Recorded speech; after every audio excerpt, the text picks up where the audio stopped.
你好，这是我们的。没关系，人说不清。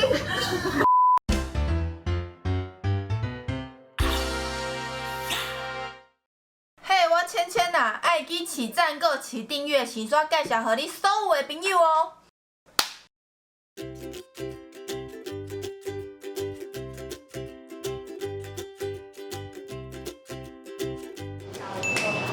大家终于轮到我了，那个之前不是一直在拍吃到饱的开箱吗？就有人问说什么时候拍拿公米呢？我这不就来了吗？我今天开的是他们的信义 A8第2间店，热腾腾 New 阿达拉西，哎呦，掺杂了一点日文，看我的影片还可以学日文，是不是很棒？然后拿过米它一样也是分午餐跟晚餐时段，但他们的午餐时段有3.5个小时，晚餐时段是4个小时，超级长。而且它最近有一个很特别的地方，是我们刚进来的时候呢，就会有一个穿着和服的女将帮你带位，那种日本的那种老板娘服务的那种感觉。因为我最近在追那个药师少女，然后我在后面的时候看她这样的发簪的时候，我就一直在想到人事大人，然后就一直你知道飘到别的地方，没有很认真在听她讲。怎么这么漂亮？怎么这么漂亮？然后一进来之后呢，他会给你附一个小菜，就是鲜布跟迎宾汤。他这边我觉得有一个很优秀的点，一定要跟大家介绍，是用 QR code 点餐。大家也知道，我每次拍吃到饱都会拍的来不及，所以有一样我基本上几乎都没有什么在点，那就是饮料。我现在先点，再出去夹。先来一个踏雪寻美，因为我看到不行，等一下，哦，它有嗨蹦呢。不行，我们现在还要吃生鱼片，我们要先冷静，先来点个南非国宝茶。那我们就开始出去夹吧 ，Go！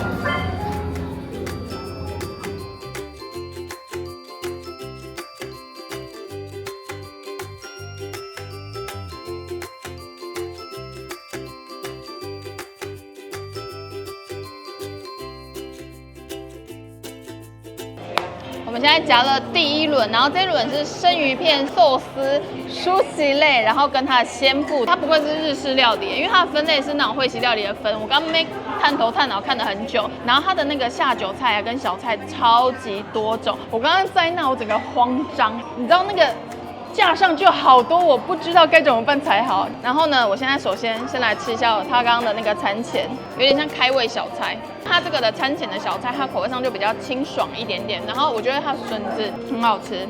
然后首先呢，我们现在吃生鱼片。哇，这个生鱼片不得了，你看它有多漂亮，而且它切的厚度其实都还不错哎。因为我之前看网络上蛮多人都说切的很厚，然后我现在实际看，我觉得偏厚，但是不至于厚到非常夸张，对我来说是加分的。它是整块的生鱼片躺在冰柜里面，然后你点的时候它才切给你。这个其实对这种生食料理来说是非常加分的。你看这油有多漂亮。紧实度很棒，吃起来有那种清甜的味道，很棒。甜中有带一点点酸感，是好吃的。我吃到惊了。生鱼片要夹，很好吃哎！我觉得这是单点店水准的生鱼片。我其实没有很喜欢吃这种边边的，入口的那个味道就会有点冲击。哇沙比，我跟你讲，目前生鱼片呢，我觉得整体而言，尤其是白肉的都非常的好吃，然后是单点店水准。红肉的话，我觉得它是好吃的，但我觉得惊艳度上就是比较还 OK。再来是甜虾，我其实最期待这个了。你看它的小黄瓜的那个切法，有没有很像那个拉起来它会变一长线的？展开再展开，没有。好，我们再把它贴上去。甜虾很好吃。我觉得比刚刚那个更重我，因为它带有一点点黏感、嫩感，然后再配上那个甜虾的甜味，咬下去很新鲜的那种味道。来吃这个好，这是春鱼，春鱼也很好吃。有吗？我觉得从头到尾都是这个，味道非常的浓，然后很香，柴鱼的味道啦。我跟你讲，有些人会觉得生鱼片怎么会炙烧？没有，我就是超爱炙烧，好不好？那个炙烧的香味，来，我们先吃哪一个呢？哎，而且它的这个握寿司啊，如果你在点炙烧，你可以跟他说你要饭烧，它其实看起来也没有到很多哎。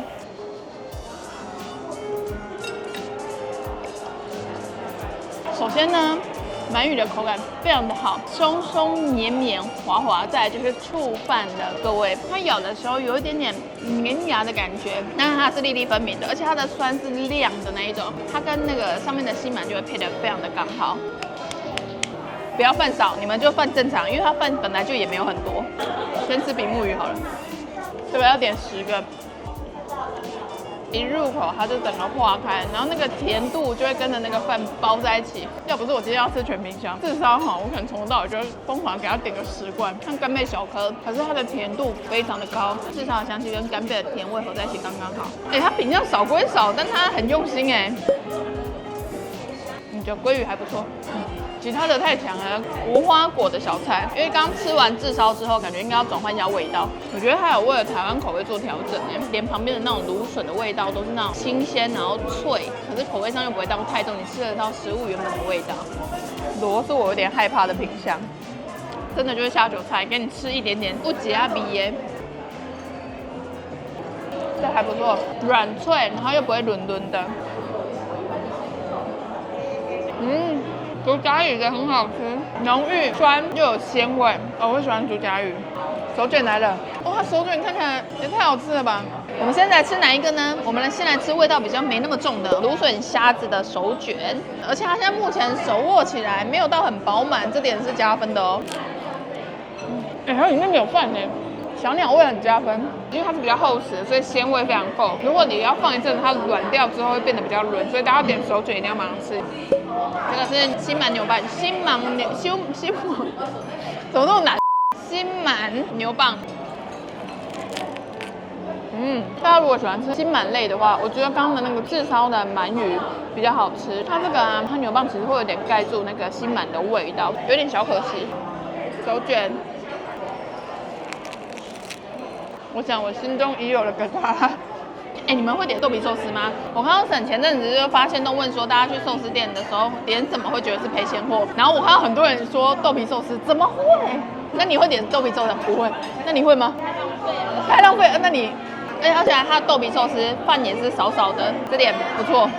我觉得它的豆皮寿司好吃，甜度跟酸度都是刚好。它闪寿司上面还有包一层包什么？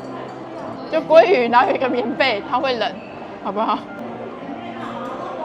这个还蛮好吃的，小孩子的味道，有美乃滋。我个人极推炙烧类一定要点，因为炙烧类它的饭酸度非常的刚好，而且它那个口感有点黏，但又不会到太黏，所以你咬的时候配着那个炙烧的味道跟鱼本身的油脂味，超级好吃，推。整体来说，它的生鱼片我觉得都是水准之上，因为它的鱼货新鲜，所以你吃起来的时候，它的那个甜味跟那个油脂感，嘴巴里面的味道都是棒的，然后是清爽的。然后我特别喜欢的是它的那个生鱼片的口感，每一个的那个紧实度都是蛮刚好，所以我觉得大家如果有喜欢的类型都可以点。但是我个人私心喜欢它的鲷鱼、海鱺、枝鱼这几样是我个人最喜欢的。尾鱼其实也不错，但是就是有时候要看它切的那个状态，所以呢这一区大家一定要试。然后其他的鲜妇那种小菜类型啊，特别可以拿的是它的无花果跟芦笋的那个，因为就好吃。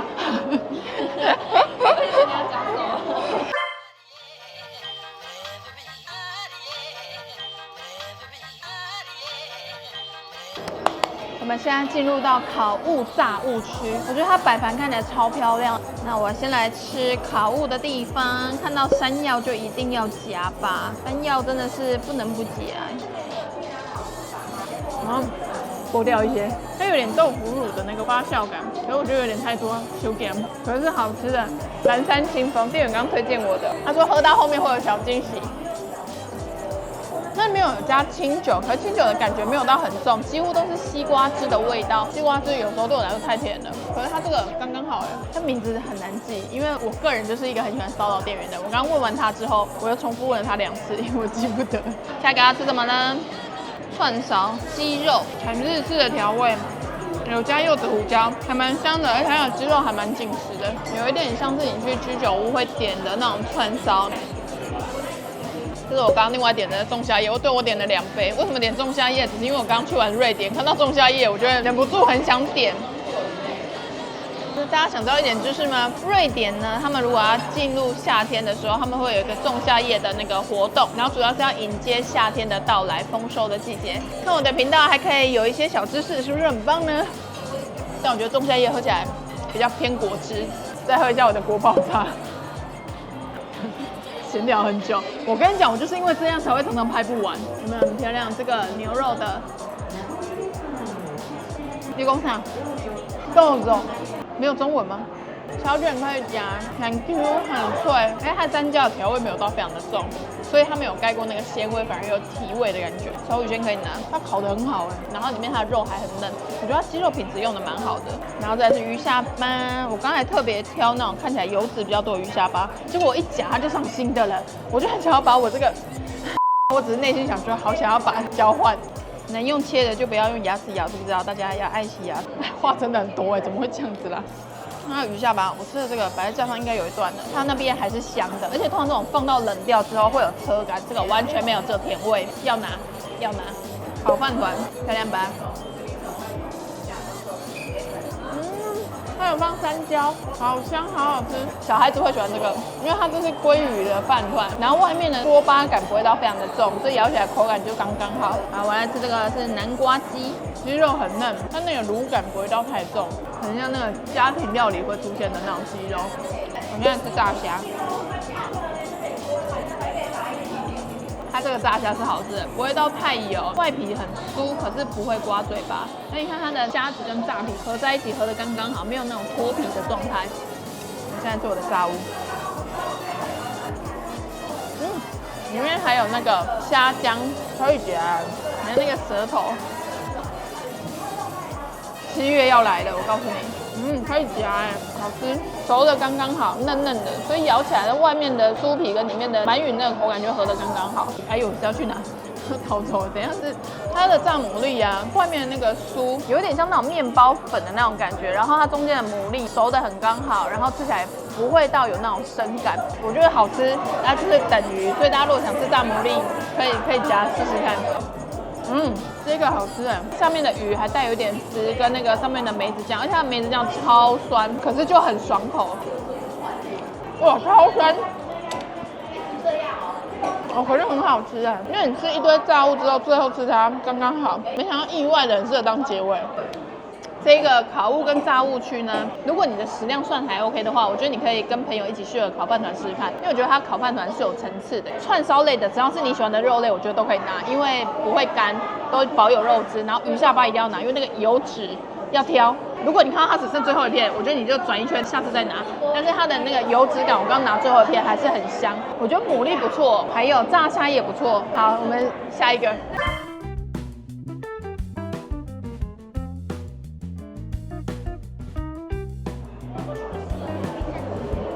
接下来我们来到我们的熟食区跟沙拉区的品项超级多，它的那个沙拉区还有我们去日本吃饭的时候，它都会附的那种渍物，但是我没有夹很多，有点像转换口味的那种类型，我就夹的稍微比较少一点点。哇，满到不行哎！我现在来吃这个沙拉区的好了，长得有点像凤梨虾球的，我就忍不住多夹了很多，因为这感觉就是我喜欢的食物啊，很像来到热炒店的感觉。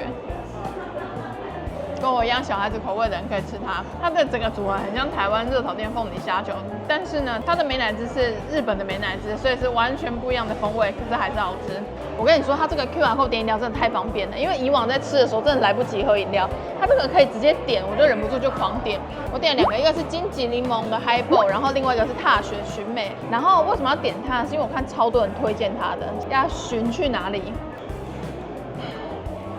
草莓优格，对，小朋友喜欢啊，草莓多多，蛮好喝的，蛮好喝的。那杯给你。好了，那这是生火腿沙拉跟 cheese， 点这个一定要喝酒，因为我单吃我觉得有点太咸。然后它生火腿本身味道比较没那么重的，可是它的 cheese 是属于很重口的，所以你一吃下去的时候，你一定要来个气泡的饮料。这个茄子怎么这么大一个？北极贝我就想到脆上前阵子看到有一篇贴文，就是有人在 Google 评论留说眼睛长得像北极贝的店员态度很怎么样之类的，然后那店员就把那个 Google 评论给截图下来，就说有想过被骂的可能，但我没有想过是北极贝被骂，他就贴上了他自己的眼妆，看起来真的长这样，真的眼妆就是长这样，我觉得超好笑。白虾的世界。不错，新鲜。白虾是甜的，可拿。有时候剥虾的时候，就会边剥边思考人生，就会觉得就是沾手，就会觉得麻烦。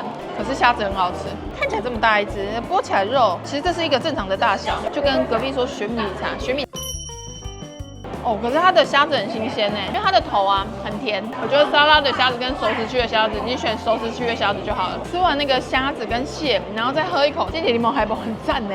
哇，接下来吃的是熟食区的干贝，它这个干贝是炸物的，它的炸皮其实蛮容易掉的。好吃哎，它有点焗烤跟奶油的香味，它偏咸，可是跟干贝合在一起，那个咸度就中和。蔬菜，它的香菇很新鲜。很嫩，很好吃。他们这间中午我那时候看1号店的时候，有特别标榜他们猪肉是用旧好猪。我本来是很期待会吃到那个旧好猪，可是他们就比较贵的时段就没有旧好猪这个选项。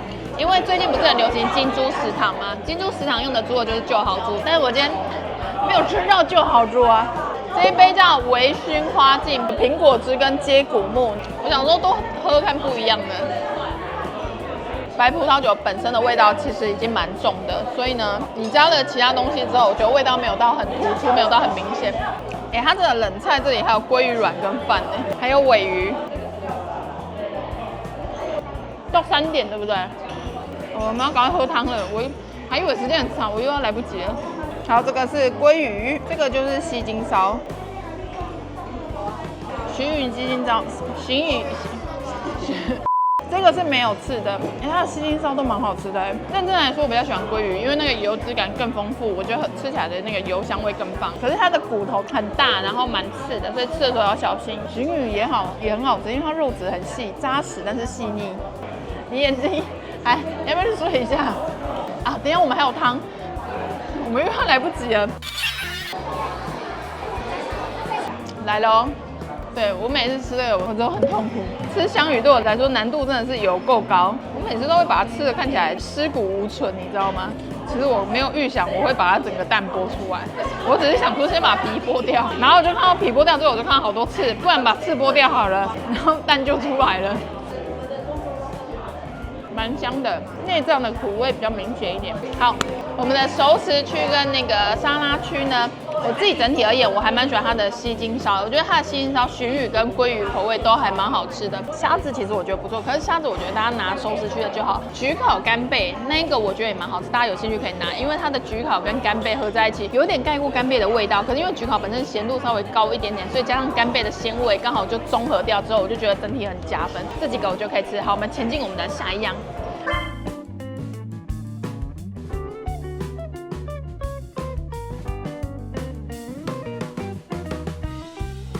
接下来到我们的汤区了，我只剩下吃甜点倒数25分钟了，所以我想说速速的，这个是我们的汤物锅物的那种蒸煮区。然后呢，首先我们先来吃和牛的寿喜烧，给大家看一下。他有说不要加太多其他的，因为这样会盖过它的味道。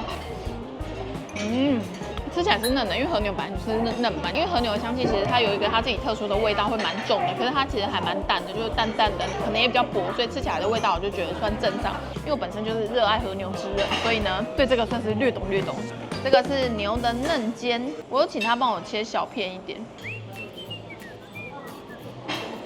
肉质是好的，但是也是最边边，所以稍微干一点。可是它很香，猪肉的香味跟甜味是还不错的。时间快来不及了，还是要点喝的，多执着。有加分。这个味道虽然重，但是比较鲜，然后味噌的味道。汤咖喱也不错，酸味、鲜味跟咖喱味都刚刚好，不会让你觉得单喝就觉得很 heavy。这时候再配我一个金桔柠檬的威士忌，刚刚好。它是鲑鱼加鳗鱼的冻。它是可以喝好好喝，很鲜。这个我觉得大家可以拿鲟鱼珍藏，2个我都觉得很好喝，而且它加了鱼浆，然后那个汤喝起来非常的鲜，然后没有过度的调味，我觉得蛮棒的。这如果有姜丝，一定就更赞的。它其实蒸蛋有3种，我点的这个是蛤蟆的蒸蛋，想说来试试看。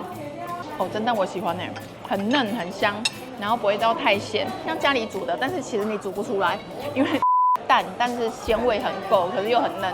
好，土瓶蒸，我跟你讲，我从第1集拍吃到饱类型到现在，我依然喝不懂土瓶蒸。怎么会？我觉得这件蛮好喝的。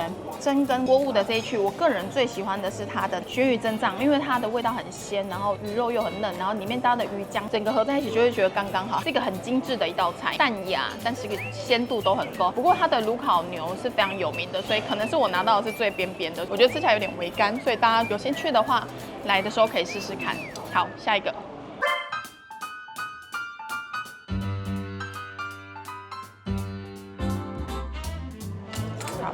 们现在呢，终于进到我们的甜点趴了。我们现在拿了架上所有的甜点。我本来想要它的这一间的品项比较少一点点，我今天应该不会吃那么赶。结果呢，我就是一时又有点太放松，所以时间又要快要超过了，又要来赶的，剩5分钟。现在先来吃它的冰淇淋，因为冰淇淋怕融化，然后它冰淇淋是非常它热门的品项。现在是香草威士忌好了，每个人提到他们家冰都一定会提到的口味。好像在吃提拉米苏的内馅哦，而且它的那个威士忌感没有到那么的重，所以如果你本身怕威士忌的人也可以吃。酒味如果再浓一点会更好。那个面茶的味道没有到那么的重，清香感。面茶讨论度怎么那么低？这其实还 OK 吧。再来是我最期待的荔枝，网上最常提到的就是香草威士忌跟荔枝口味，好荔。超甜，很适合配酒。我觉得如果你喜欢吃奶鸡，一定会喜欢。野莓其实也不错啊，酸度不会到太高。抹茶是大人的抹茶，带一点苦味。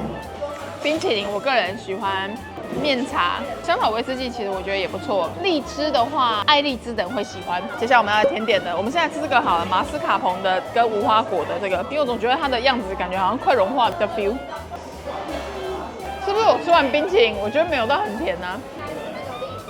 因为我们吃完我们甜点小博士，他说他刚吃这个觉得太甜，可是因为我怕冰融化，我就先吃了冰，所以呢，我吃完冰之后里面有荔枝，我再吃它完全不甜。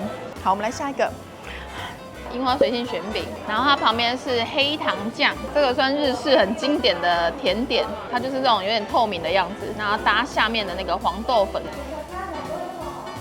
它的黑糖蛮好吃的，有点苦中带甜，然后它那个黑糖干干的味道还不错。哎，这个我会再拿，这蛮好吃的，长辈会喜欢。我不是说我是长辈哦，我是仅剩10%电量。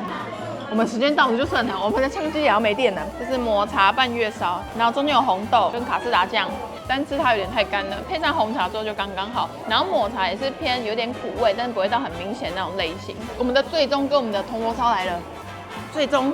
先吃最终好了，它摸起来很烫。其实我觉得算比较少见的甜点的，因为通常只有你去吃那种 omakase 的时候，它附的甜点才会出现这个最终。然后它中间是红豆跟抹茶，而且它饼皮的颜色应该也是抹茶，整个看起来就是碎碎啊呢，压扁。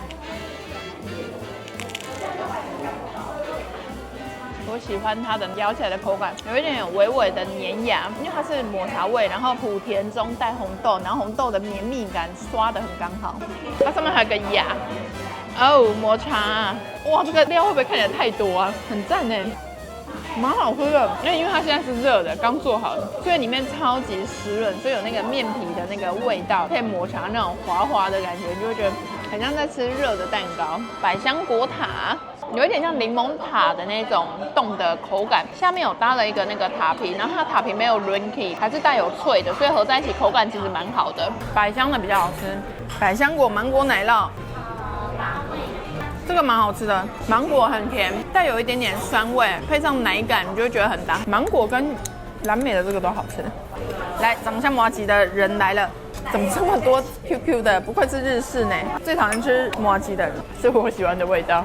它刚好就是苦的，那么有一点点回甘，我就觉得很适合我。这个我会再拿一杯。柳橙橘丁蛋糕，它就有点像 cheese 蛋糕啊，这个蛮好吃的，很扎实的蛋糕，泡过水，怎么听起来难吃？等一下哦，很像棒蛋糕，可是它很湿润，然后那种蛋糕香，再配上柳橙那种果酱啊，所以合在一起就是很搭胖。5点巧克力。喜欢巧克力的人应该会喜欢，它是贵的巧克力的味道。我们的抹茶波士顿派还不错，它这个蛋糕体是细致的，奶油的那个油感也不会卡住你的上颚。不过它的粉也是偏苦的那一种。芒果卷，芒果卷的芒果味道跟芒果奶酪一模一样，两个都可以一起拿，都是那个新鲜芒果的味道。红豆汤，红豆汤好。它煮的刷刷的，红豆的皮呀是不会刮嘴巴，跟不会存在感中刚刚好。这蛮好喝的。甜点整体而言啊，我喜欢我刚刚有特别提到那几个品项，我觉得抹茶类都不错，还有芒果奶酪也非常的好吃。我觉得这几个大家都可以拿，然后一定要配茶，因为是日式的甜点，没有配茶真的会有差。吃我们的拿勾米了。我跟你讲，每次拍吃到饱的时候，我都想说，哎，今天时间应该绰绰有余。尤其是我今天特别查一下拿勾米的评价，很多人都说它的评价比较少一点点。我想说，哎呀，时间那么长，应该 OK 吧？结果又吃到最后一组。但是我自己整体吃下来，我还蛮喜欢的，因为虽然说它网络上评价蛮两极的，可是我自己个人其实吃得出来它的用料蛮好。如果你是喜欢日式食材，然后尤其是生鱼片类的话，还有寿司类的，你一定要来吃。我觉得它的生鱼片啊，它的寿司，哇，炙烧的。如果我今天不是来拍摄，我从头到尾就会专攻那一群，因为就是肉质，还有那个炙烧，哇，那个比目鱼，你那一吃，它整个融化在你嘴巴，真的超级好吃。还有它是用 QR code 点饮料，所以呢，你点完之后，它就会直接送上桌。这一点我觉得还蛮贴心的，因为等于是说你可以减少你走动的时间。然后它的炸物呢，整体而言不愧是日式，摆料加上有点凉掉的时候，它的口感还是好的，就是不会刮嘴巴，然后也不会有那种油腻感。还有甜点，如果你本身是喜欢那种有点带回甘的那种抹茶味的话，都可以试试看。然后如果你今天想要吃好吃精致类的吃到饱的话，可以选择来试试看。然后生鱼片跟寿司，如果你爱，一定要来。那我们今天开箱就这样，希望大家如果喜欢这支影片的话，可以在下面留言跟我说。那今天影片就到这，如果还想要看我开哪一间吃到饱的话，在下面留言跟我说。就先这样的，我终于开箱到拿勾米了。结果我那一天去完瑞典之后，我就有发文说我参加那个仲夏夜的那个晚宴，下面的留言都跟我说，千你有没有看过仲夏夜，就是那个鬼片？我想说你们这些人。然后我买的线上的那个串流平台都没有上，我想说那就算了，命运注定我不能看这一部。